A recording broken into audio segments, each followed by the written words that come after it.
শুভেচ্ছা বক্তব্য প্রদান করবেন সম্মানিত অতিথি প্রকৌশলী সিঞ্চন ভৌমিক। সুরের অসীম ক্ষমতা, শব্দের অসীম ক্ষমতা, সুর আর শব্দ এখনই অসাধারণ কিছু সৃষ্টি হয়।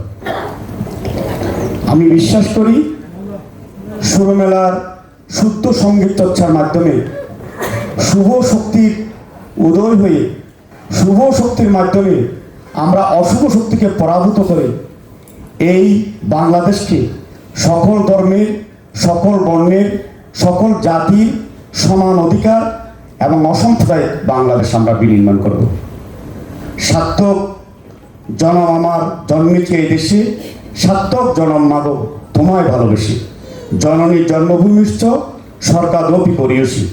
আজকের এই অনুষ্ঠানে দাঁড়িয়ে আমার গর্ব, আমার ছোটবেলার বন্ধু, আমার রাজপথের সাথী, বিপ্লবী তারকা সদস্যরা স্মৃতি পরিষদের সাথী, আজকের এই অনুষ্ঠানের আহ্বায়ক তপন ভট্টাচার্যকে, তপন ভট্টাচার্য আজকের অনুষ্ঠানে আহ্বায়ক হওয়াতে আমি গর্ববোধ করছি।